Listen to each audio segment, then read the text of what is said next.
সাহেব। আসসালামু আলাইকুম ওয়া রাহমাতুল্লাহি ওয়া বারাকাতুহু।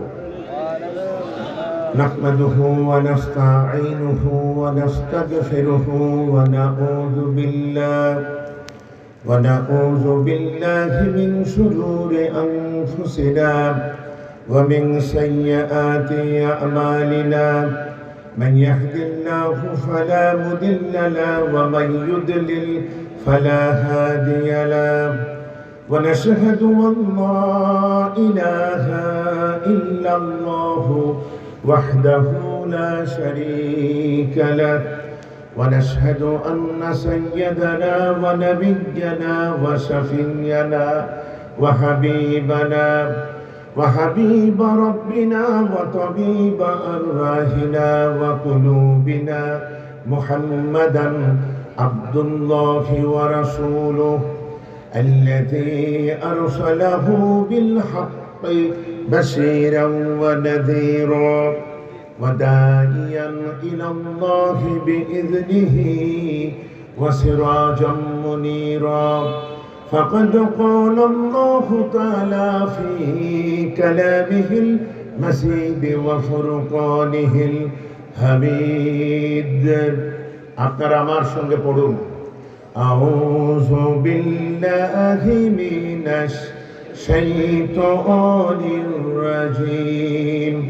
বিসমিল্লাহির রাহমানির রাহিম।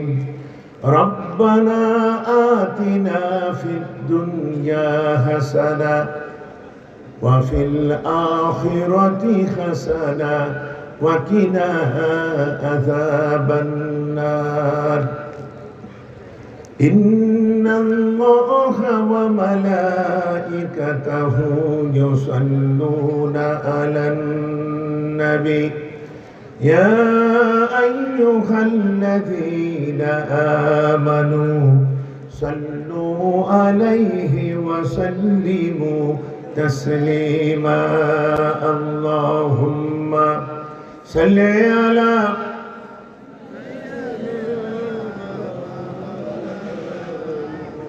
وعلى آل سيدنا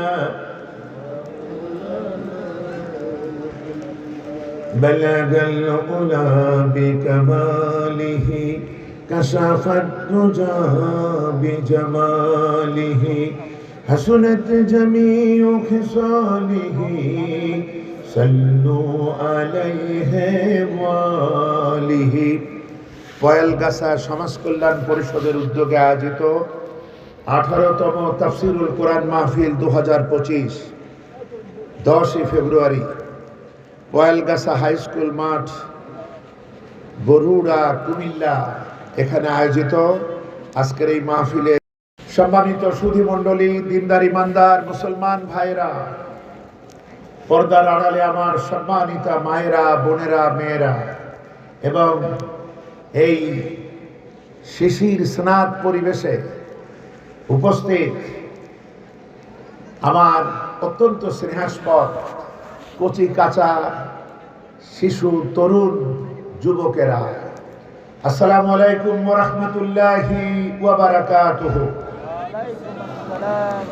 আমরা মহান আল্লাহ রাব্বুল ইজ্জত ওয়াল জালালের একান্ত অনুগ্রহের শুকরিয়া জানাই, যিনি আজকের এই প্রতিকূল পরিবেশে আমাদেরকে আল্লাহ পাকের কোরআন শুনবার জন্য এই ময়দানে উপস্থিত হওয়ার সুযোগ দিলেন। এজন্য আমরা পড়ছি আলহামদুলিল্লাহ। বন্ধুগণ, আপনারা এই মাহফিলে এসে খুব কষ্টে আছেন, তাই না? আমি শুনেছি কষ্টে আছেন, এজন্য আমি লম্বা আলোচনা করতে চাচ্ছি না। আপনাদের সামনে আমার আগে যিনি কথা বলেছেন উনি গুরুত্ববহ বেশ কিছু কথা তিনি বলে দিয়েছেন। আমি আপনাদের নিয়ে আসলে মোনাজাতের জন্য এসেছি। আপনাদের এই কষ্ট আর আমাদের এই আরাম, এটা আমার আসলে ভালো লাগছে না। যে আমরা বৈষম্য বিরোধী আন্দোলন করে এই দেশকে সবশেষে আমরা স্বাধীন করেছি, ঠিক কিনা বলুন? এই বৈষম্য এই মাহফিলে আমার ভালো লাগছে না। আপনারা থাকবেন খোলা আকাশের নিচে, আমরা থাকবো সামিয়ানা ঘেরা এই জায়গায় নাকি এখানেও? ও এখানেও কিছু নাই, তাহলে তো ঠিকই আছে। আমরা বলি আলহামদুলিল্লাহ। আমি কি কিছু কথা শোনাবো আপনাদের? বন্ধুগণ, এই যে কোরআনে কারীমের মাহফিল, এখানে 114টি সূরা এবং কত গুরুত্বপূর্ণ কথা। 114টি সূরা কোরআনে কারীমের সূরাতুত তাহা এর 114 নম্বর আয়াতে আল্লাহ পাক একটা দোয়া শিখিয়েছেন, যে দোয়াটি আমাদের সবার মুখস্থ, শিশু থেকে শুরু করে বুড়া পর্যন্ত, নামাজি থেকে বেনামাজি পর্যন্ত, আলিম থেকে জালিম পর্যন্ত। সেই দোয়াটি কি? রব্বি জিদনি ইলমা। মুখস্থ আছে না এটা আমাদের? হে আমার প্রভু, হে আমার রব, তুমি আমার জ্ঞানটা বাড়াও। আমরা বলি আমিন। দেখুন, 114টা সূরা হলো জ্ঞানের কিতাব। এই কিতাবটা একমাত্র জ্ঞানের কিতাব। আর যত বই পুস্তক আছে সব হলো নোটবুক, ব্যাখ্যা গ্রন্থ, মানব রচিত বই পুস্তক। আর জ্ঞানের একমাত্র কিতাব আল কোরআন। আর জ্ঞানের একমাত্র মালিক কে? যে জন্য তার কাছে চাইতে হয় রব্বি জিদনি ইলমা। 114টি সূরা। আবার এই আয়াতে কারিমা সূরা তহর 114 নম্বর আয়াত। তাহলে চিন্তা করুন, এই জ্ঞানের সবটুকু আয়ত্ত করার জন্য আমাদেরকে নিবেদিত হয়ে চাইতে হবে মহান আল্লাহর দরবারে রব্বি জিদনি ইলমা। আজ আমার দেশে সংস্কারের কথা উঠেছে, ঠিক কিনা বলেন? আমি বলে থাকি, সংস্কার শুরু হতে হবে শিক্ষা ব্যবস্থার মধ্য দিয়ে। আপনারা কি মনে করেন? কারণ আমাদেরকে ভুলভাল শিখিয়ে একবার বানর বানাবেন, আর একবার আমরা শরীফ হইলে আমাদের শরীফা বানাবেন। এইভাবে বানালে তো বানরের জাত, এরা তো সুযোগ পাইলে বাদরামি করবে। যে জন্য শিক্ষা ব্যবস্থা দিয়ে শুরু হতে হবে। তবে আরো একটি কাজ করতে হয়। মুহাম্মদুর রাসূলুল্লাহ সাল্লাল্লাহু আলাইহি ওয়াসাল্লাম, তার জীবনে 2টা 23 বছর আছে। তার কর্মমুখর জীবনে তিনি 17 বছর বয়সে হিলফুল ফজুলের মাধ্যমে মক্কা মুআজ্জামায় শান্তি প্রতিষ্ঠার চেষ্টা করেছেন। এই 17 আর 40 বছর, 40 থেকে 17 বিয়োগ দিলে কত হয়? এরপরে তিনি আবার শুরু করলেন 40 থেকে 63, 63 থেকে 40 বিয়োগ দিলে কত হয়? প্রথম 23 বছর তিনি সমাজ সংস্কারের কাজ করেছেন আব্দুল্লাহর ছেলে মুহাম্মদ হিসাবে। আর 40 থেকে 63 এই 23 বছর তিনি কাজ করেছেন মুহাম্মদুর রাসূলুল্লাহ সাল্লাল্লাহু আলাইহি ওয়াসাল্লাম হিসাবে। প্রথম 23 বছরে তিনি যে কাজ করেছেন, গোটা মক্কা শহরে শান্তি প্রতিষ্ঠার জন্য, জালিমকে বাধা দেবার জন্য, মাজলুমের পক্ষে দাঁড়াবার জন্য, এইটা তিনি নিজের মস্তিষ্কের বুদ্ধি, হৃদয়ের আন্তরিকতা আর তরুণ সমাজ নিয়ে যে 23 বছর খাটলেন, তিনি যতখানি চাইছিলেন ততখানি কি সফল হতে পারছিলেন? কারণ কেমনে সফল হবেন? কুয়ার ভিতরে মরা বিড়াল আবু জাহেল ছিল। এক গ্রামে লোকেরা কুয়া থেকে পানি পান করত। একদিন গিয়ে দেখে কুয়ার ভিতরে বিড়াল পড়ে পচে গন্ধ বের হচ্ছে। লোকেরা চিন্তা করলে এই পানি কিভাবে খাবো? তখন এক হুজুরের কাছে গেল। হুজুর সাহেব বললেন, 40 বালতি পানি তুলে ফেলে দাও, তাহলে কুয়ার পানি পাক হবে। গ্রামবাসী 40 বালতি পানি তুললো ঠিকই, কিন্তু মরা বিড়ালটাকে তোলে নাই। তাহলে কি কুয়ার পানি পাক হবে? বন্ধুগণ, আবু জেহেল, আবু লাহাবের মতো নেতারা কুয়ায় পড়েছিল মক্কায়, যার জন্য হিলফুল ফজলের এই তারুণ্যের আন্দোলন। বুদ্ধিমত্তা, আন্তরিকতা, নিয়তের পরিশুদ্ধি সত্ত্বেও বুমেরাং হলো। যতখানি চাইছিলেন ততখানি পারেন নাই। যে জন্য এই মরা বিড়াল তুলতে হবে না। এই যে মরা বিড়াল তোলার জন্য ডেভিল হান্ট অপারেশন শুরু হয়েছে না? এক এক করে মরা বিড়াল গুলা তোলা হচ্ছে। বলেন আলহামদুলিল্লাহ। আচ্ছা, এবার সংস্কার 100 ভাগ সার্থক হলো। শুধু মক্কাতে না, গোটা বিশ্বের 12.5 লক্ষ বর্গ মাইল হুজুরের নেতৃত্বে এবং সাহাবীদের নেতৃত্বে ছড়িয়ে গেল গোটা পৃথিবীর অর্ধেকটা। বলেন আলহামদুলিল্লাহ। সেই সংস্কার শুরু করলেন মুহাম্মাদুর রাসূলুল্লাহ সাল্লাল্লাহু আলাইহি ওয়াসাল্লাম হিসাবে। তখন তার একমাত্র হাতিয়ার ছিল কোরআনে কারীম, এবং এটাই হলো আসল ডাক্তারের মেডিসিন। বলেন আলহামদুলিল্লাহ। তখন তিনি 16 আনা সার্থক হলেন। এখন বোঝার বিষয়টা কি? বোঝার বিষয় হলো রাসূলের মতো পুত পবিত্র যুবক, যাকে মক্কার এই জাহিলি সমাজ যার চরিত্রে মুগ্ধ হয়ে বলেছিল ইনি আমাদের আল আমিন, ইনি আমাদের আস-সাদিক, সত্যবাদী, সেই মানুষটিই যখন মাথার বুদ্ধিতে তিনি মক্কাকে পুরা বিশুদ্ধ করতে পারেন নাই, তাহলে আজকে যে সমস্ত নেতা নেত্রীরা সারা জীবন দেশে এবং বিদেশে মানব রচিত মতাদর্শ দিয়ে মানুষের সেবা করতে চায়, ওরা কি পারবে? পারবে না। পারতে হলে আমাদের সেই নেতা লাগবে যে নেতারা এই ওহীর বাণীতে বিশ্বাসী আর রাসূলের সুন্নায় বিশ্বাসী। তাদের মাধ্যমেই এই জীবন ও জগৎ পরিশুদ্ধ হতে পারবে। আমরা বলি আলহামদুলিল্লাহ। জানাবেরা শুনুন, এই কোরআনে আল্লাহ যত কথা বলেছেন সব কথার মূল কথা তিনটি। একটি হচ্ছে জানো, আরেকটা হলো বিশ্বাস করো, আর একটা হলো মানো।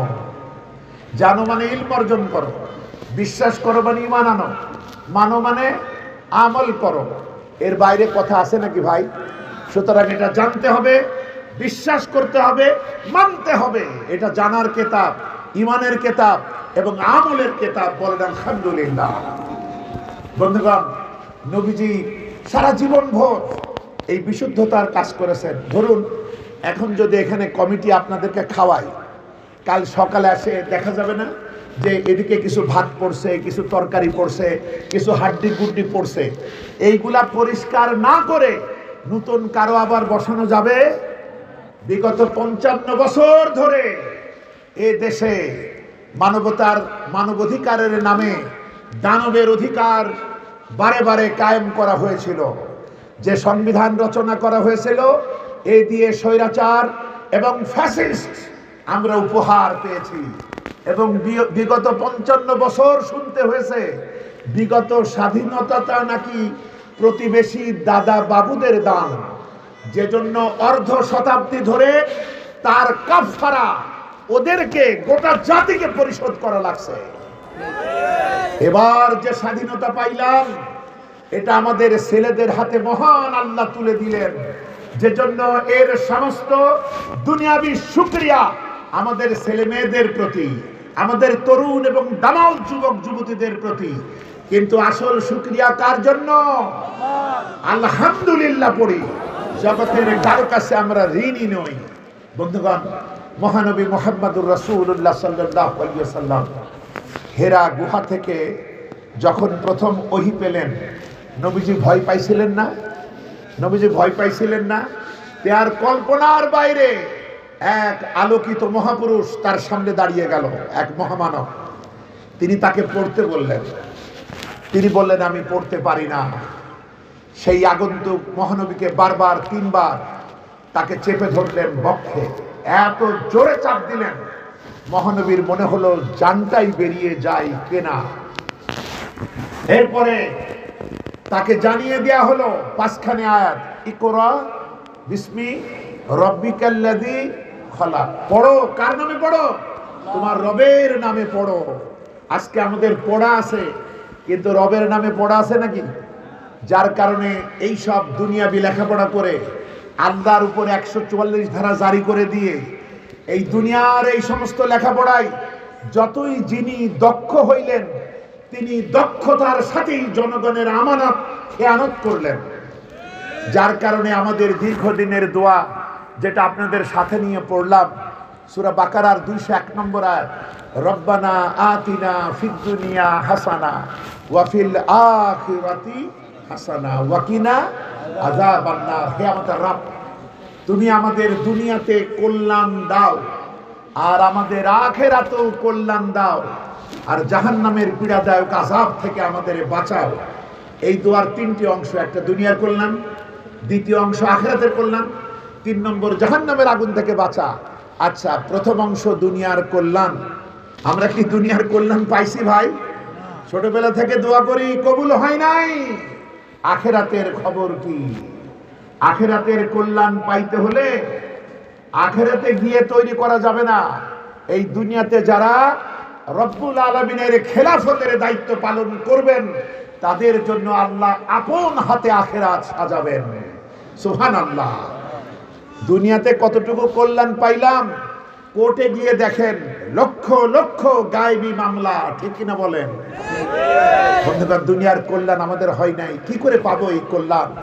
আমাদের সংস্কারের কাজ কোরআন দিয়ে, সুন্নাহ দিয়ে করতে হবে। আমরা রাজি আছি তো? আজকের এই বর্ণাঢ্য মাহফিল থেকে প্রধান উপদেষ্টা মহোদয় থেকে শুরু করে তার সহকর্মী এবং বাংলাদেশের মানুষের কল্যাণে যারা চিন্তা করেন সমস্ত রাজনীতিবিদদেরকে আমরা আহ্বান জানাই, আপনারা আপনাদের ঈমানকে মজবুত করুন। তাকওয়ার মাস আসছে, মাহে রমাদান। নিজেদের ভিতরে তাকওয়া গড়ে তুলুন, তাহলে অত বড় দেশ আমাদের কাছে কিচ্ছু হবে না। কেউ কেউ ভয় দেখায়, ওদের শক্তি তোমরা আন্দাজ করতে পারবা না, 15 মিনিটেই নাকি গিলে ফেলবে। আসলে এগুলা ফাঁকা বুলি। হযরত ওমর ফারুক রাদিয়াল্লাহু তাআলা আনহু রোম সম্রাটকে চিঠি লিখেছিলেন, রোম সম্রাট, হয় ইসলাম গ্রহণ করো, নতুবা ইসলামী রাষ্ট্রের করদ রাজ্যে পরিণত হও। এ দুটোর একটাও যদি তোমার ভালো না লাগে, তবে তোমার বিরুদ্ধে আমি এমন এক বাহিনী পাঠাচ্ছি, তোমাদের কাছে পৃথিবীতে বেঁচে থাকা যত প্রিয়, আমার এই বাহিনীর কাছে মৃত্যু তার থেকে বেশি প্রিয়। সুতরাং তাকওয়াবান মুত্তাকিদের দেখে সারা পৃথিবী ডরায়। আমাদের সেই বলিষ্ঠতা অর্জন করতে হবে। বন্ধুগণ, মহানবী মুহাম্মদ সাল্লাল্লাহু আলাইহি ওয়াসাল্লাম হেরা পাহাড় থেকে নেমে এলেন। নেমে কার কাছে গেলেন? কোন নেতার কাছে, কোন বন্ধুর কাছে? গিয়েছিলেন প্রাণ প্রিয়তমা স্ত্রীর কাছে। স্ত্রী ছিল তার বন্ধু, তার পরম আপনজন এবং পরম প্রিয়তমা। আমরা বলি আলহামদুলিল্লাহ। যতদিন এই যে তাকওয়া অর্জনের মাস আসছে, প্রস্তুতি নিতে হবে। যতদিন আপনার চোখে বিশ্ব সুন্দরী হিসাবে নায়িকা, গায়িকা, মডেলিং এদেরকে মনে হবে, ততদিন তাকওয়া আপনি পাবেন না। সেই প্রকৃত মুত্তাকি যার দৃষ্টিতে তার স্ত্রী বিশ্ব সুন্দরী, সেই মুত্তাকি। বলুন সুবহানাল্লাহ। আমার কথা বোঝেন তো আপনারা? আল্লাহর হাবিব তিনি কত বিশ্বাসী সঙ্গী। যেই নবীকে বলা হয়েছে আল আমিন, নবীকে বলা হয়েছে আস সাদিক, আর খাদিজাতুল কুবরা রাদিয়াল্লাহু তাআলা আনহাকে কি বলা হয়েছিল? আত-তাহিরা, পবিত্রা। সুবহানাল্লাহ।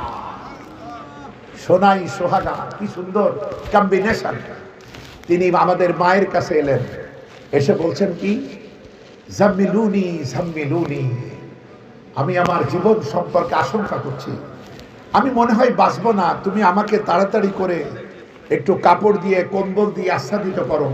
হাত পা সব ঠান্ডা হয়ে গিয়েছে ভয়তে।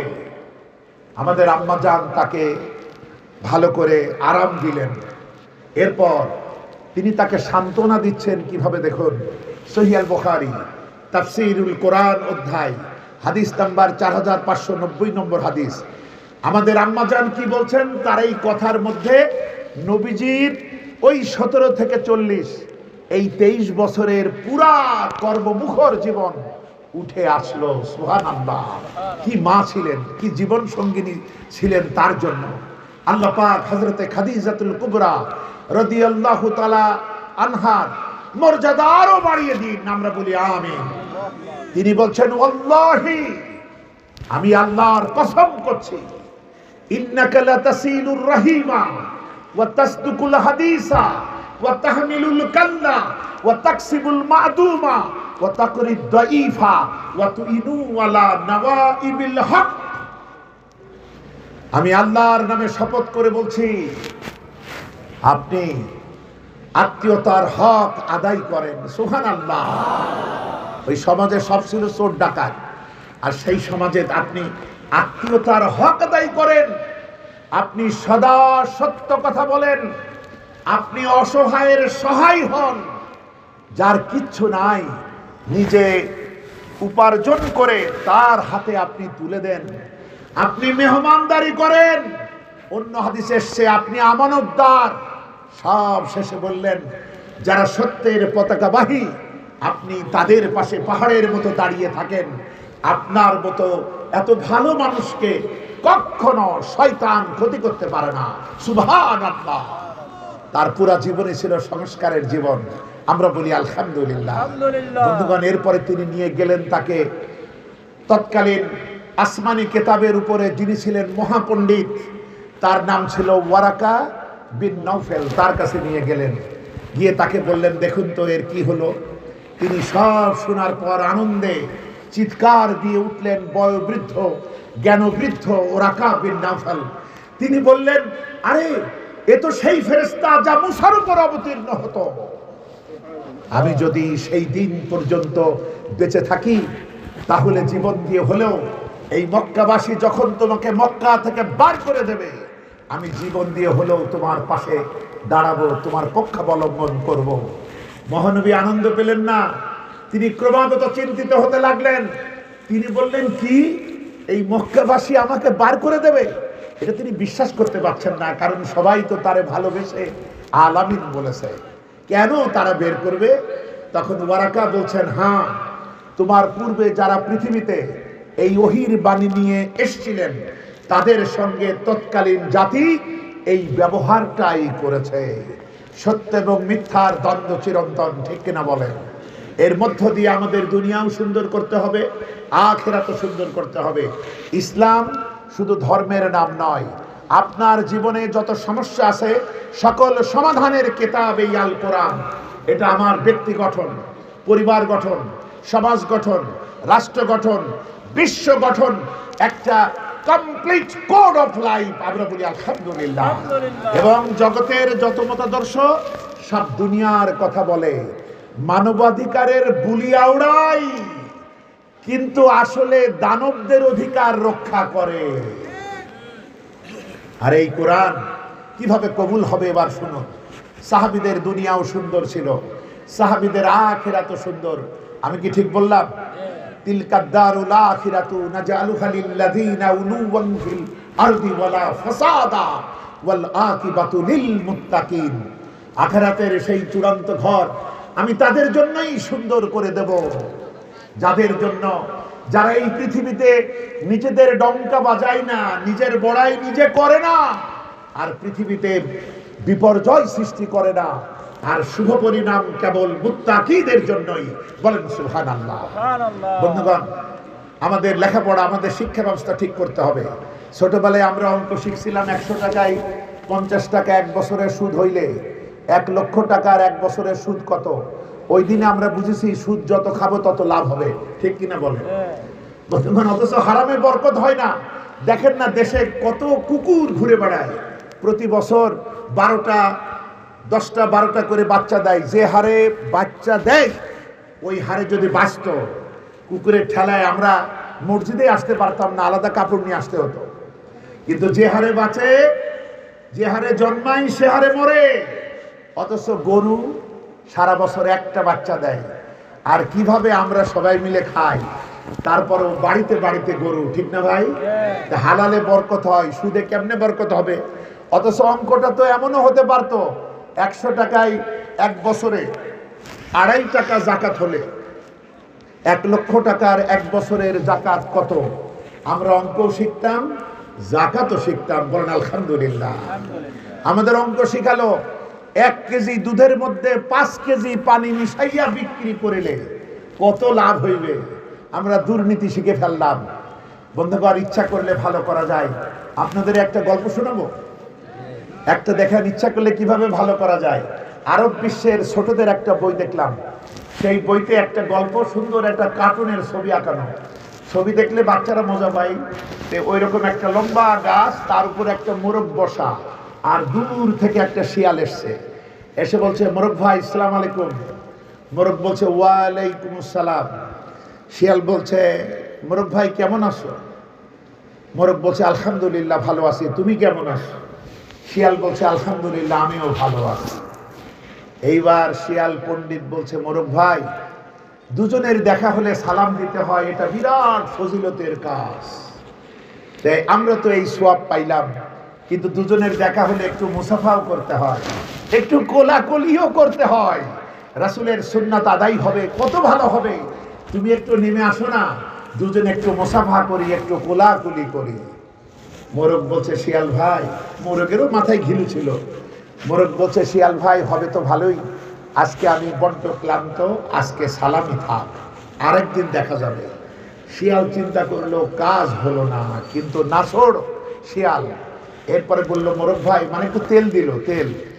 বলছে, মোরগ ভাই তোমার যা সুন্দর আজান, কতদিন আজান শুনি নাই, যদি একটু আজান শোনাতে দিলটা ঠান্ডা হতো। মোরগ বলছে, শিয়াল ভাই, আজান তো যখন তখন দেওয়া যায় না, আজান দিতে হলে নামাজের ওয়াক্ত হওয়া লাগে।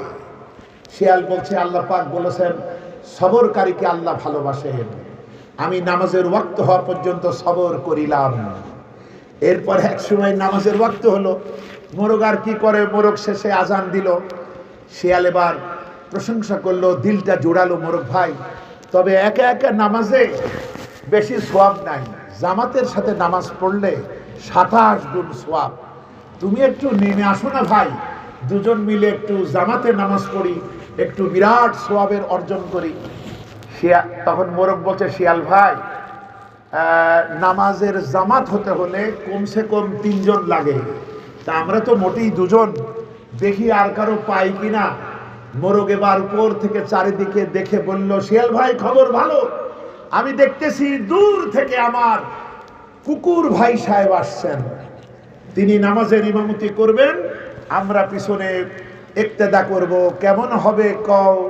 শিয়াল বলছে, মোরগ ভাই হবে তো ভালোই, কিন্তু আমি আবার এসেছিলাম তায়াম্মুম করে, আমি ওদিকে পানির সন্ধান পাইছি, ওযু করতে গেলাম। বন্ধুগণ, এটাও দেখেন গল্পস্থলে কতগুলা কথা শিখালো। দুজনের দেখা হলে সালাম করতে হয়, হাত মিলাতে হয়, কোলাকুলি করতে হয়।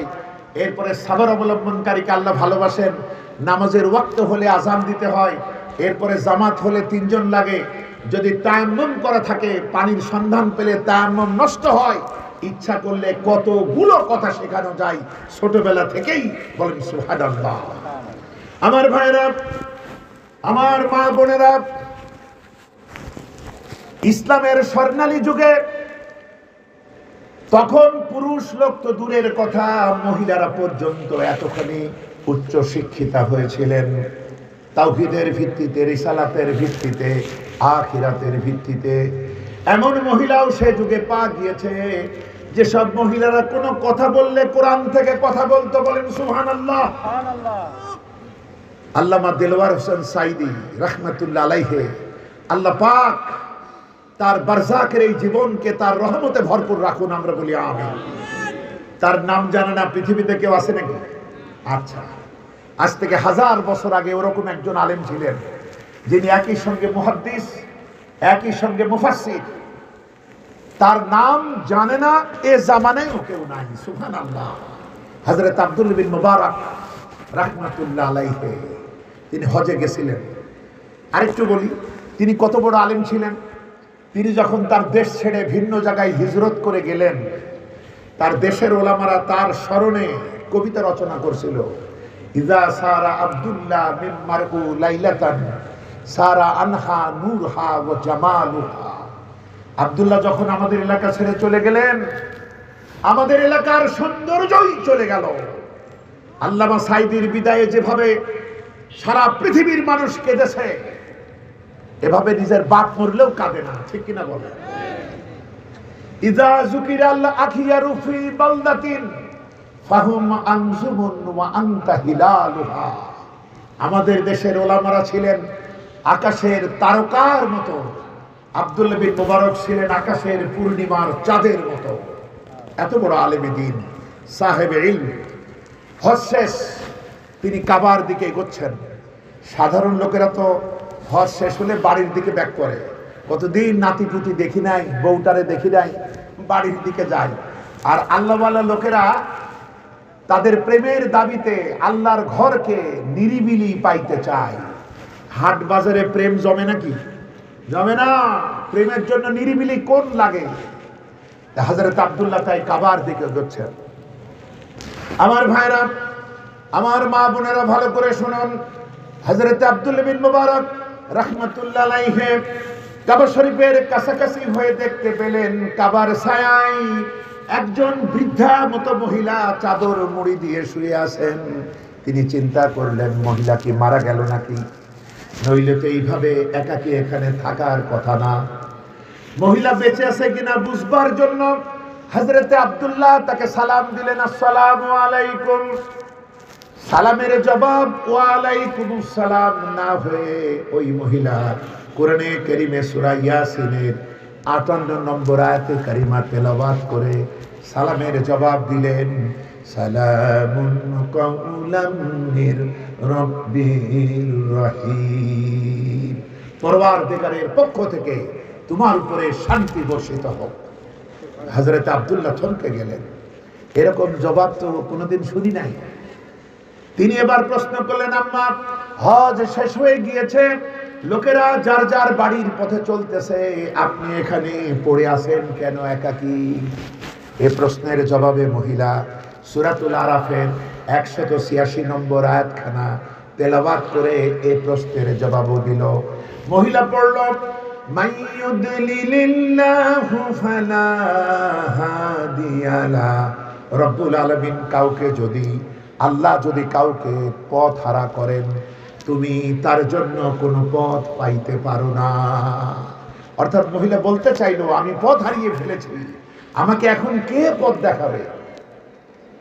হযরত আব্দুল্লাহ প্রশ্ন করলেন, আম্মা, আপনি কতদিন পর্যন্ত এইভাবে পথ হারা অবস্থায় পড়ে আছেন? সূরা মারিয়ামের 10 নম্বর আয়াতে কারিমা তেলাওয়াত করে মহিলা সময়ের দিকে নির্দেশ করলো। মহিলা পড়ল,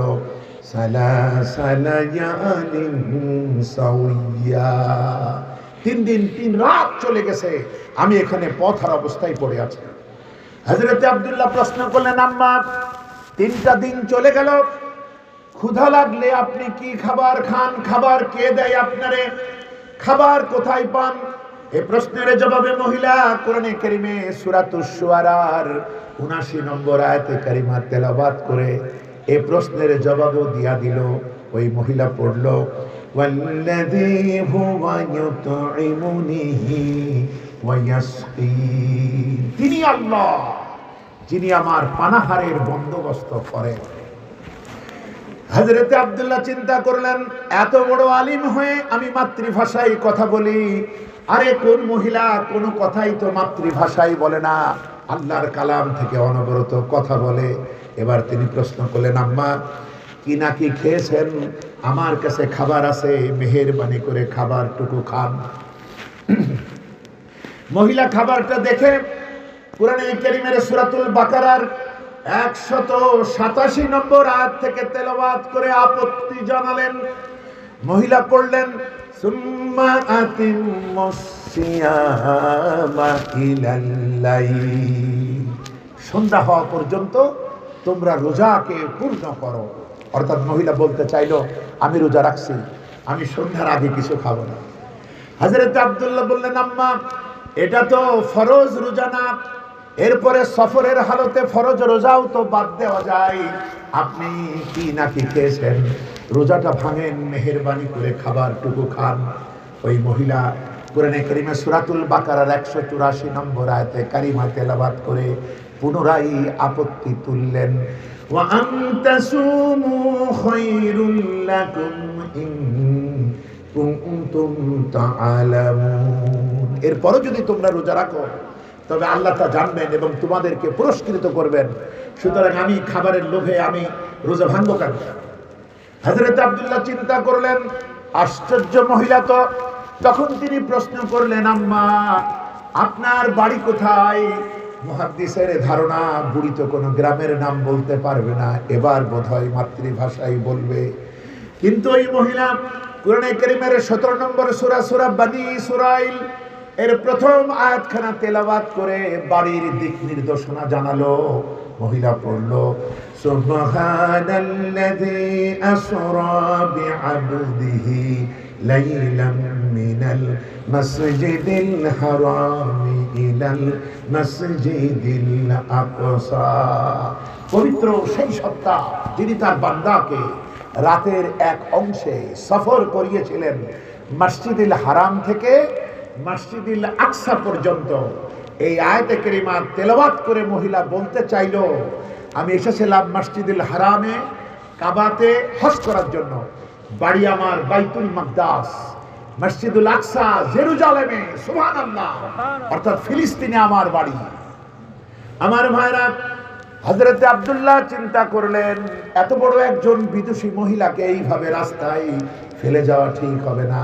আমি তার দিনী ভাই, সে আমার দিনী বোন। আমার বোনটা যখন বিপদে পড়েছে তাকে তার জায়গায় পৌঁছে দেওয়া আমার ঈমানি দায়িত্ব।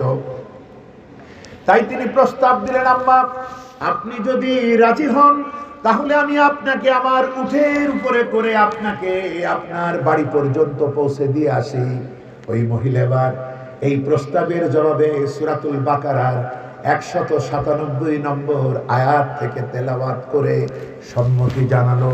মহিলা পড়ল, ওয়ামা তাফআলু মিন খাইরিন ইয়ালামহুল্লাহ। এটা ভালো কাজ, মানুষের উপকার করা বড্ড ভালো কাজ। এ তো রব্বুল আলামিন তোমাকে পুরস্কৃত করবেন যদি তুমি আমারে বাড়ি পৌঁছাও। সুবহানাল্লাহ। হযরত আব্দুল্লাহ উঠে দিলেন। মহিলা উটের পিঠে উঠতে গিয়ে সতর্ক নজর দিয়ে দেখেন আব্দুল্লাহ বিস্ময়ে বিমুগ্ধভাবে তার পানে তাকিয়ে আছে। সঙ্গে সঙ্গে মহিলা কোরআনে কারিমে সূরা নূরের 30 নম্বর আয়াতে কারিমা তেলাওয়াত করে মুহাদ্দিসকে সতর্ক করলেন, কুল্লিল মুমিনিনা ইয়াগুদ্দু মিন আবসারিহিম। ও নবী, আপনি মোমেন পুরুষদেরকে বলুন ওরা যেন পরনারী থেকে নিজেদের চক্ষুকে নিম্নগামী করে। সুবহানাল্লাহ। বুড়ি বলতে চাইলো, ও মুহাদ্দিস, আপনি পুরুষ মানুষ, আমি মহিলা, আপনি আমার দিকে কেন তাকিয়ে আছেন? আল্লাহর নির্দেশ মোতাবেক আপনার চক্ষুকে নিম্নগামী করেন। লজ্জায় শরমে হযরত আব্দুল্লাহ বিন মুবারক নিজের দৃষ্টিকে নিচু করলেন, উট এনে দিলেন। উটের পিঠে আরামসে মহিলা বসলো। এবার দেখেন ইলম কাকে বলে, কোরআনের বারাকা কারে বলে। এই বারাকা থেকে যুগে যুগে আমাদেরকে বঞ্চিত রাখা হয়েছে। অথচ এই কোরআনই শোনার মানুষ তৈরি করে।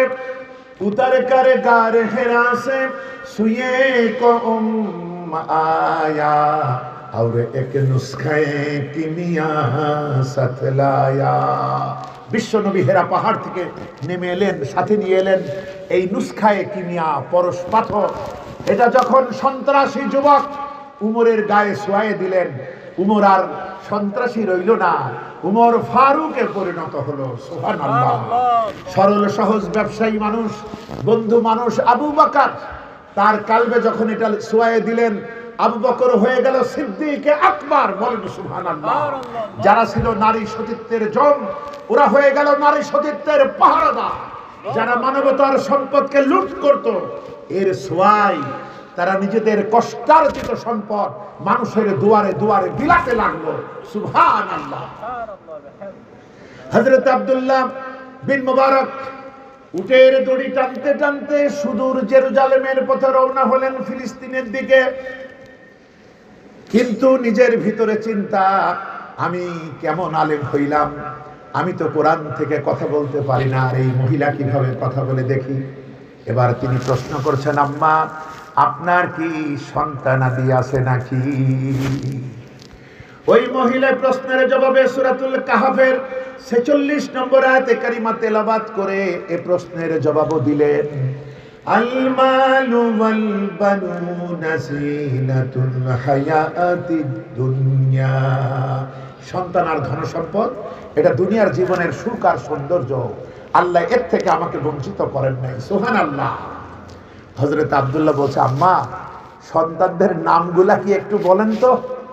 এই যে আমরা যেরকম হাবিজাবি নাম রাখি, এগুলো তো পাবে না।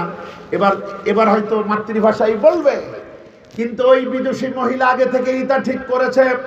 ওই মহিলা কুরআনে কারীমে সূরা মারইয়ামের 12 নম্বর আয়াত, সূরাতুন নিসার 124 নম্বর আর 164 নম্বর আয়াতে কারিমা, সূরা নিসার 125 নম্বর আর 164 নম্বর আয়াতে কারিমা তেলাওয়াত করে সন্তানদের নামটাও বলে দিল। মহিলা পড়লো, ইয়া ইয়াহইয়া খুযিল কিতাবা বিকুওয়া ওয়াত্তাখাযাল্লাহু ইব্রাহিমা খলীলা ওয়া কাল্লামাল্লাহু মূসা তাকলীমা। যথাক্রমে তিনখানি আয়াত পড়ে তিনি বললেন, ইয়াহইয়া, ইব্রাহিম, মূসা, এই তিনজন আমার সন্তানদের নাম। হযরত আব্দুল্লাহ এবার শেষ প্রশ্ন করলেন, আম্মা আমি আপনাকে যে প্রশ্নই করি না কেন তার জবাবে আপনি মাতৃভাষায় না বলে কোরআন থেকে জবাব দেন, তার কারণ কি? এই প্রশ্নের জবাবে মহিলা কোরআনে কারীমের 50 নম্বর সূরা সূরাতুল কফ এর 18 নম্বর আয়াতে কারিমা তেলাওয়াত করে এই প্রশ্নের জবাবও দিয়ে ফেললেন। মহিলা বললেন, মা ইয়ালফিজু মিন কওলিন ইল্লা লাদাইহি রাকীবুন আতীদ। মানুষ যে কথাই বলে আমার ফেরেশতারা তা লিখে নিচ্ছে, সুতরাং আমার কথা থেকে কোনো গুনাহ তো লেখা যাবেই না, বরং আমার কথার প্রতিটি অক্ষরে অক্ষরে 10 করে নেকি লেখা লাগবে। সুবহানাল্লাহ। ইতিমধ্যে বুড়ির বাড়ির কাছে পৌঁছে গেল। ছেলেরা ছুটে এসেছে, মা অনেকদিন পর হজ থেকে ফিরেছেন। ছেলেদেরকে দেখে মহিলা নিজের কাপড়ের আঁচল থেকে কয়েকটা রৌপ্য মুদ্রা বার করে ছেলেদের হাতে দিয়ে সূরা কাহফের 19 নম্বর আয়াতে কারিমা তেলাওয়াত করে তাদেরকে বাজার করার কথা বললেন। মহিলা পড়লেন, ফাবাসু আহাদাকুম বিওয়ারিকিকুম হাদিহি ইলাল মাদিনা। ও ছেলেরা, এই রৌপ্য মুদ্রা নিয়ে শহরে চলে যাও, কিছু ভালো খাবার দাবার কিনে আনো। ছেলেরা তাই করলো। মহিলা একটা সুন্দর প্লেটে খাবারগুলো আপন হাতে সাজিয়ে মেহমানের সামনে রেখে কোরআনে কারীমে সূরাতুল হাক্কার 24 নম্বর আয়াতে কারিমা তেলাওয়াত করে মেহমানকে খাবার জন্য বললেন, কুলু ওয়াশরাবু হানিয়াম বিমা আসলাফতুম ফিল আইয়ামিল খালিয়া। বিগত দিনে তুমি আমার জন্য যে পরিশ্রম করেছো এর বিনিময়ে এই খাবারটুকু গ্রহণ করো। মহিলা তখন আব্দুল্লাহ খাবার খেলেন, কিন্তু মহিলার সাথে কথা বলার মতো কোনো সাহস তার রইল না। তিনি এবার তার ছেলেদেরকে জিজ্ঞাসা করলেন, ভাইরা, তোমাদের আম্মা জান এইভাবে কতদিন কোরআন থেকে কথা বলে? ছেলেরা বলল, মুহাদ্দিস, আমাদের আম্মা জান 1 বছর না 2 বছর না, বিগত 40 বছরের মধ্যে আমাদের আম্মা থেকে আমরা কোরআন ছাড়া একটা কথা শুনি নাই। আল্লাহু আকবার। বন্ধুগণ, আর যদি 15 মিনিট কথা বলি আপনারা শুনবেন? আচ্ছা শুনুন। যেহেতু একটা আয়াতের উপরে ব্যাখ্যা করছে, তো আয়াতটা কি? একটা মুনাজাত। রব্বানা আতিনা ফিদ দুনিয়া হাসানা ওয়া ফিল আখিরাতি হাসানা ওয়া কিনা আযাবান নার। বন্ধুগণ, সাহাবীদের দুনিয়াটা সুন্দর ছিল, আমাদের দুনিয়াটা কেমন তা তো আমরা বিগত দিনগুলোতে বুঝছি। এখন আবার আশায় বুক বাঁধছি, আমরা আশাই করতে চাই। মুমিন কখনো নিরাশ হয় না, বলেন আলহামদুলিল্লাহ। সাহাবীদের দুনিয়া কেমন সুন্দর ছিল। মহানবী মদিনার 10 বছরে তিনি যে ইসলামী রাষ্ট্র, মদিনা রাষ্ট্র যার রাজধানী, তিনি মদিনা কেন্দ্রিক যে ইসলামী রাষ্ট্র, এর আয়তন ছিল 12.5 লক্ষ বর্গমাইল। আমার বাংলাদেশ থেকে কত গুণ বেশি, বাড়ি যায় হিসাব করবেন। এটা তো 55,000 সামথিং বর্গমাইল, আর সেটা 12.5 লক্ষ বর্গমাইল। তিনি 10 বছর এটাকে গড়লেন। এরপরে তিনি বিদায় হবার পর এই রাষ্ট্রের প্রথম খলিফা ছিলেন কে? কে ছিলেন? আপনারা বোঝেন না? আবু বকর। আপনারা খলিফা মানে কি দর্জি মনে করেন নাকি? এই আজকের ভাষায় প্রেসিডেন্ট। তিনি ছিলেন এই বিশাল ভূভাগের খলিফাতুল মুসলিমিন, আমিরুল মুমিনিন। তিনি খলিফা হবার পর রাষ্ট্রের প্রধান বিচারপতি বানালেন হযরত উমরকে। 1 বছর হলো হযরত উমর রাষ্ট্রের আইন শৃঙ্খলার পরিস্থিতি খলিফার দরবারে পেশ করেই বলছেন, হে রাসূলের খলিফা আবু বকর, আমি আর এই চাকরি করতাম না, মেহেরবানি করে আমাকে অব্যাহতি দিন। হযরত আবু বকর ফাইলটা দেখে কিছুই লেখা নাই, উমরের শুধু পদত্যাগপত্র মাত্র। তখন তিনি বলছেন, উমর এ কেমন কথা বলো তুমি? হযরত উমর বলছে, বলবো না?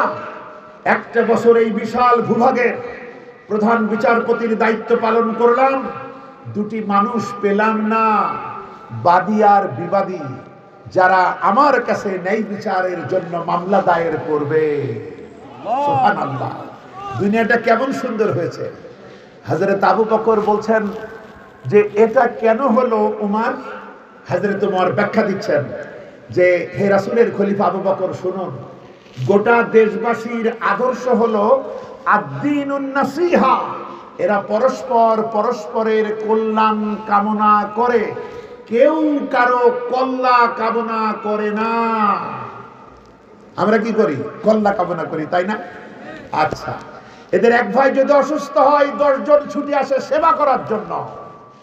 এদের একজনের যদি কোনো যানবাহন ঘোড়া কিংবা উটের প্রয়োজন হয়, প্রতিবেশীরা এগিয়ে আসে, তুমি আমারটা নাও, তুমি আমারটা নাও। তারা খেদমতে প্রতিযোগিতা করে। এরা যখন জমিন চাষ করে, লাঙলের ফলাটা যখন অন্যের জমির আইলের সীমানা যায়, তখন আর সামনে এগোই না, ব্যাক গিয়ারে আসে।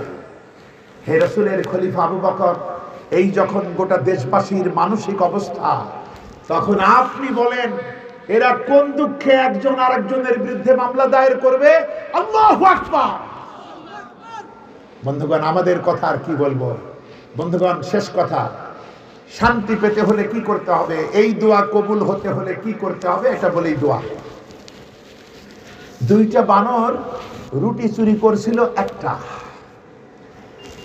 চিন্তা করলো একটা নিরপেক্ষ কারো দরকার, কিন্তু নিরপেক্ষ বাছাইয়ে তাদের ভুল হয়ে গেছিল।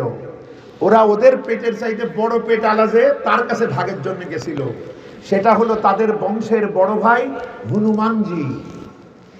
হনুমানজির কাছে যাওয়ার পর হনুমানজি বলল, ছোট ভাইরা তোমরা তো জাগা মতোই এসছো, এই কাজই তো আমার। এরপরে হনুমানজি রুটিটা নিয়ে কামড়ায় আর আস্তে করে পাঠায় দেয় এই মহাপবিত্র মাইজ ভান্ডার শরীফ। এটা তো মাঝের ভান্ডার, ঠিক কিনা? রুটি শেষ, 2 ক্ষুধার্ত বানর কাঁদে আর বলে, বড় ভাই আমাদের বিশ্বাসটা এইভাবে শেষ করলেন। বলছে, এই কি করছি রে? আমি তো যুক্তিপূর্ণ কাম করছি। বলে, তার মানে? বলছে, তোদের পেট বড় না আমার পেট বড়? বলছে, আপনারটা। তাহলে তোদের এই ছোট পেট যদি অর্ধ রুটিতে ভরে, তাহলে আমার বড় পেটটা ভরতে আস্ত রুটি লাগবে না?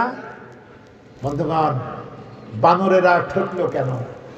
ঠকলো এজন্য, বানরেরা তাদের রুটি রুজি বন্টনের দায়িত্ব দিল এমন এক ব্যক্তির হাতে যার পেট বানরের চাইতে বড়।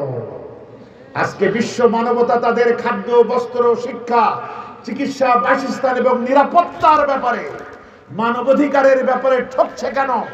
কারণ এই মানুষেরা যাদের হাতে ইচ্ছাই হোক অথবা অনিচ্ছাই হোক, যারা আজকে তাদের নেতৃত্বের ড্রাইভিং সিটে বসা, ওদের পেট এই জনগণের চাইতে বড়। আমরা ঠকবো না, ওই বানরেরাও ঠকবে না। যদি বানরেরা এই কাজ করত, এমন কাউকে রুটি ভাগের দায়িত্ব দিত যার কোনো পেট নাই, তাহলে কি ঠকতো? পেট নাই একজন, আল্লাহুস সামাদ, আল্লাহর কোনো পেট নাই, তার কোনো ক্ষুধা নাই, তার কোনো অভাব নাই। বিশ্ব মানবতা যদি এই কোরআনের মালিকের কাছে সারেন্ডার করতে পারে এবং এই কোরআনে বিশ্বাসী নেতৃত্বের হাতে নিজেদের নেতৃত্বের লাগামটা তুলে দিতে পারে, তাহলে আমার দেশ সহ সারা পৃথিবী খোলাফায়ে রাশেদার সেই রাজে জান্নাতের টুকরাই পরিণত হবে। বলেন আলহামদুলিল্লাহ। নতুবা যে তিমিরে সেই তিমিরেই থাকতে হবে। আর যেন ভুল আমরা না করি। বন্ধুগণ, বিপদে পড়লে আল্লাহকে ডাকা সহজ, সুখের দিনে আমরা আল্লাহকে ভুলে যাই। এই যে সুখের দিন চলছে, এই সময় বেশি বসে করে এটা অস্তিত্বের প্রশ্ন, ইসলাম থাকবে না মুনাফিকদের হাতে যাবে, এটা কিন্তু বুঝে প্রত্যেকটি মানুষকে দ্বীনের আদর্শকে দায়ী হিসেবে দায়িত্ব পালন করতে হবে। আল্লাহ আমাদেরকে তৌফিক দিন, আমরা বলি আমিন। আল্লাহুম্মা আমিন।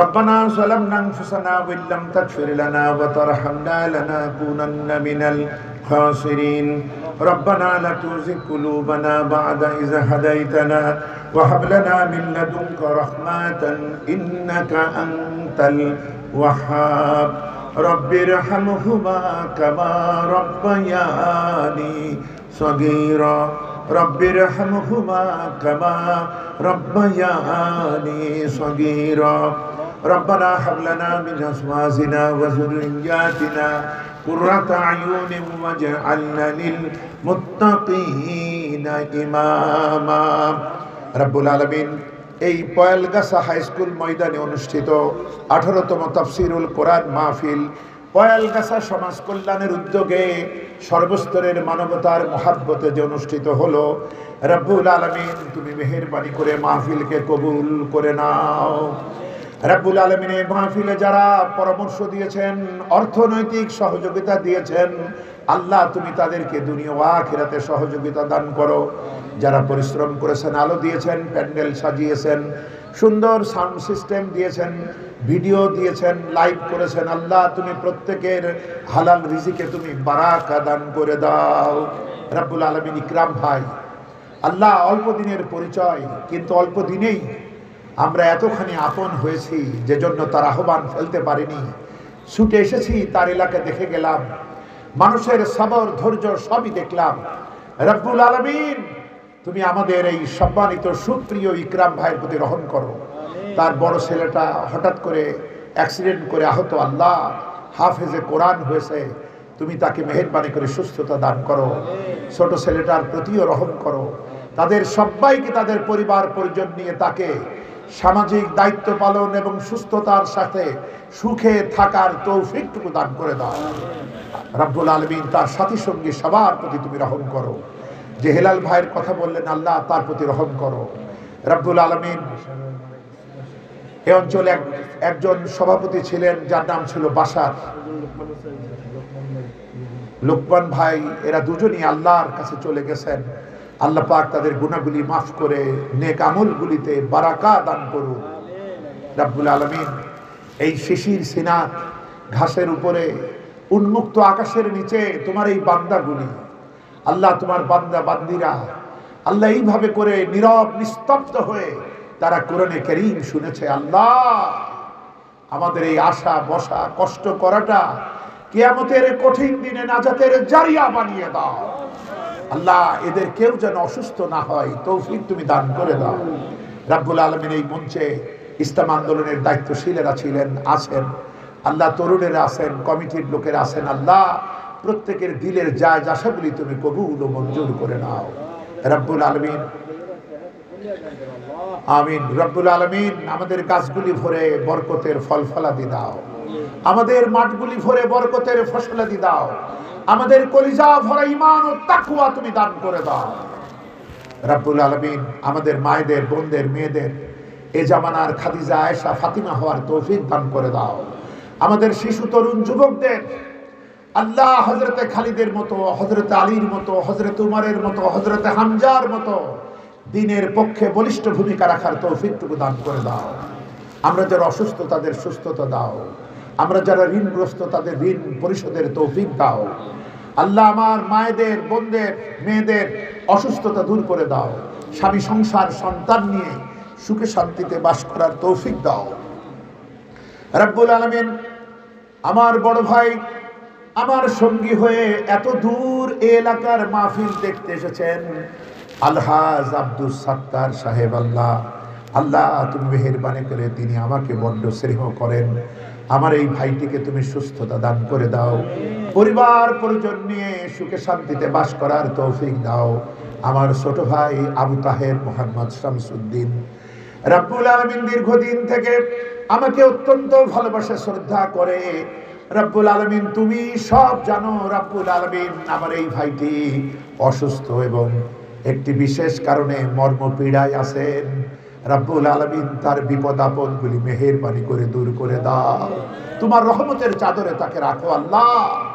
আজকে হাত ভরা অনেক ইসলামী বই তিনি কিনেছেন, এ থেকে তিনি তৈরি হবেন ইসলামী আন্দোলনের জন্য, আগামীতে পড়বেন। আল্লাহ তার জন্য এই জ্ঞান অর্জন তুমি সহজ করে দাও আল্লাহ। জালিমেরা তার উপরে যে বিপদ ডেকে আনছে, এই বিপদকে তুমি উড়ায় দাও আল্লাহ। তাকে তার বাচ্চা সন্তানাদি এবং স্ত্রীকে নিয়ে সুখে শান্তিতে থাকার তৌফিক দাও। আগামীতে তিনি তার জন্মস্থানে এই কোরআনের মাহফিল করবেন, কত তার স্বপ্ন আল্লাহ, তার দিনী স্বপ্নগুলাকে কবুল করে নাও রব্বুল আলামিন। এই মাহফিল তুমি কিয়ামত পর্যন্ত অক্ষুণ্ণ রাখো। মাহফিল কমিটি যেন ধৈর্য হারা না হয়, মাহফিল কমিটি যেন দুর্বল না হয়, কেউ যেন তাদেরকে কটাক্ষ না করে। আল্লাহ, একটা মানবিক ভুলের কারণে এমন হয়েছে, রব্বুল আলামিন তুমি মেহেরবানি করে মাফ করে দাও রব্বুল আলামিন। তারা অনেক লজ্জা পাইছেন আল্লাহ, তাদের মুখটাকে উজ্জ্বল করো আল্লাহ। আমার এই ভাইয়েরা আল্লাহ, এদের জন্য তুমি জান্নাতের জমিন ছেড়ে দিও রব্বুল আলামিন। যাদের আত্মত্যাগে, যাদের রক্তে আজকের এই বাক স্বাধীনতা, রব্বুল আলামিন তুমি তাদের শাহাদাতের সর্বোচ্চ মাকাম দান করো। যারা আহত অসুস্থ তাদেরকে সুস্থতা তাদের ত্বরান্বিত করো, তাদের মা বাপ ভাই বোনদেরকে ধৈর্য দান করো রব্বুল আলামিন। প্রধান উপদেষ্টা মহোদয় এবং তার সঙ্গী যারা আছেন আল্লাহ, তুমি তাদের দিলে তোমার তাকওয়া বকশিশ করো আল্লাহ। তোমাকে ভয় করে তারা যেন জাতির সংস্কার করেন এবং তাদেরকে সফল ও সার্থক করো। সকল রাজনীতিবিদ যাদের দিলে বিবেক আছে, তারা সবাই যেন তাদেরকে সংস্কারে সহযোগিতা করে, সে তৌফিক তুমি দান করে দাও। নির্বাচন যেন এমন সময় হয় যখন এদেশের পরীক্ষিত ইসলামী আন্দোলন যেন এ জাতির নেতৃত্ব হাতে নিতে পারে, সেই তৌফিক তুমি দান করে দাও আল্লাহ। আমাদের আপনজন, আমাদের প্রিয় দলের মধ্যে যেসব নেতারা মুনাফিক আল্লাহ, তাদের দিল থেকে নেফাকি দূর করে দাও রব্বুল আলামিন। তাদেরকে কোরআন সুন্নাহর সহি চর্চা করার তৌফিক দান করে দাও রব্বুল আলামিন। বিগত জালিম সরকার আমাদের পরীক্ষিত ইসলাম আন্দোলনের পরীক্ষিত নেতৃত্বকে জুডিশিয়াল কিলিংয়ের মাধ্যমে নির্মমভাবে হত্যা করেছে। তাদের শাহাদাতের প্রতিটি রক্তের প্রতিশোধ যেন এই জমিনে আমরা কোরআন কায়েমের মাধ্যমে নিতে পারি, তৌফিক তুমি দান করে দাও রব্বুল আলামিন। একটা জালেমও যেন বিচার বহির্ভূত ভাবে পালাইতে না পারে, তুমি তৌফিক দাও আল্লাহ।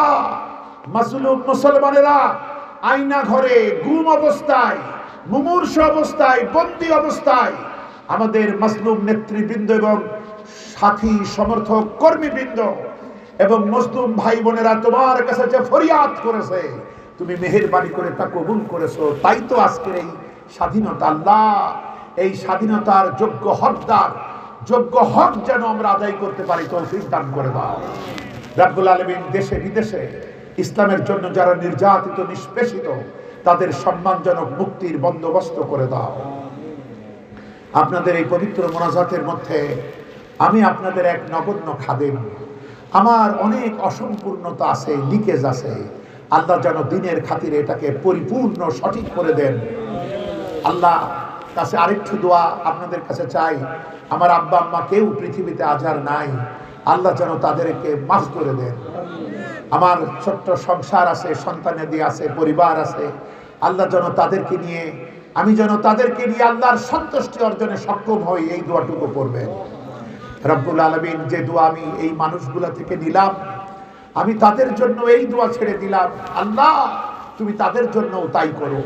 আমরা কিয়ামতে তোমার কাছে সেই জান্নাত চাই, যেই জান্নাতে গিয়ে তোমার হাবিবকে কাছে পাবো রব্বুল আলামিন। 3000 বছর বসে তুমি জাহান্নামের আগুনকে উত্তপ্ত করেছো মাওলা। আমরা রক্ত মাংসের মানুষ হয়ে জাহান্নামের আগুনে জ্বলতে পারবো না, আমাদের জন্য জাহান্নামের আগুনকে হারাম বানাইয়া দাও। কিয়ামতের ময়দানে আকাশের ওই প্রকাণ্ড সূর্যটা মাথার কাছে চলে আসবে, গুনাহগারের মাথার চান্দি ফেটে গিয়া মগজগুলি গলে গলে নাক কান দিয়ে বেয়ে বেয়ে পড়তে লাগবে। পায়ের নিচের মাটিটুকুন উত্তপ্ত তামার মতো গরম হয়ে যাবে। পানির পিপাসায় মানুষের জিহ্বাগুলি নাভির নিচ পর্যন্ত ঝুলে যাবে। গোটা হাসর জুড়ে আওয়াজ হবে পানি পানি পানি বলে। ওই দিন যেন তোমার হাবিবে পাকের কাউসারের পেয়ালা আমাদের নসিব হয়। রব্বুল আলামিন আমাদের যাদের দিলে তোমার কাবা জিয়ারতের স্বপ্ন আছে, রাসূলের পবিত্র রওজায়ে আতহারে দাঁড়িয়ে তাকে প্রাণ ভরে সালাম করার স্বপ্ন আছে, আল্লাহ আমাদেরকে মক্কা মদিনা না দেখাই আমাদের মাইরো না। आँख जाती है फलक पर रहम लाने के लिए, बादलों हट जा दे दो राह जाने के लिए, रहम कर अपना रब आईने करम को भूल जा, हम तुझे भूले हैं लेकिन तू न हमको भूल जा। खल्क की रंदाए हुए दुनिया की ठुकराए हुए, आई है अब तेरे दर पर हाथ फैलाए हुए। रब्बुल आलमीन, রাত যত বাড়ে দুনিয়ার অফিসগুলি বন্ধ হয়, তোমার রহমতের অফিস ততই কর্মচঞ্চল হয়। আমাদের ছোট্ট দুটি হাত খালি হাত ফেরত দিবা। রব্বুল আলামিন, আমাদের হাত দুটি ভরে কল্যাণ আর কল্যাণ দিয়ে আমাদের জীবনটাকে মুনাওয়ার করে দাও। রব্বুল আলামিন, আল্লামা দেলওয়ার হোসেন সাঈদী, মুমিনদের দিলের স্পন্দন, কি জঘন্যতম ভাবেই তাকে শহীদ করা হয়েছে। যে জালেমেরা এই কারসাজির সাথে জড়িত, রব্বুল আলামিন, আমরা তাদের নির্মম শাস্তি এই পৃথিবীতে দেখতে চাই। রব্বুল আলামিন, দায়িত্বশীলদের দিলে এই ব্যাপারে উদ্যোগ নেওয়ার মতো হিম্মত তুমি দান করে দাও। আল্লামা দেলওয়ার হোসেন সাঈদীর মর্যাদা বিশ্বব্যাপী, তথা আল্লাহ তুমি তার যে ত্যাগ, তার যে তিতিক্ষা তাফসীরের ময়দানে, ইসলাম আন্দোলনের ময়দানে, আল্লাহ তোমার প্রিয়তম বান্দাদের সঙ্গে তাকে সর্বোচ্চ মাকামে অধিষ্ঠিত রাখো। রব্বুল আলামিন, আল্লাহ গোটা উম্মাকে এক হয়ে তোমার দ্বীন কায়েমে ভূমিকা রাখার তৌফিক দাও। আল্লাহ, উপজেলা আমিরের এসেছিলেন, সেক্রেটারি এসেছিলেন, ইউনিয়ন আমির মহোদয় আছেন, আল্লাহ যারা এসেছেন, ইসলাম আন্দোলনের কর্মীবৃন্দ, ছাত্রবৃন্দ, আল্লাহ যারাই আছেন, আল্লাহ তুমি সবাইকে, সবার জীবনকে তুমি মানবতার হৃদয়ে গ্রহণযোগ্য নেতৃত্ব, নেতা হওয়ার তৌফিক তুমি দান করে দাও। আমরা যেন খোলাফায়ে রাশেদার রাস আগামীতে কত মানবিক এটা যেন দেখতে পাই, সেই তৌফিক তুমি দান করে দাও। ربنا تقبل منا إنك أنت السميع العليم وتب علينا إنك أنت التواب الرحيم। রব্বুল আলামিন, দীর্ঘ পথ পাড়ি দিয়ে আমরা বাসায় ফিরব, তুমি মেহেরবানি করে আমাদের পৌঁছানোর পথকে তুমি তোমার নিরাপত্তার চাদরে আবৃত করে রাখো। سبحان ربك رب العزة عما يصفون وسلام على المرسلين الحمد لله رب العالمين لا إله إلا الله محمد رسول الله صلى الله عليه وسلم। السلام عليكم ورحمة الله।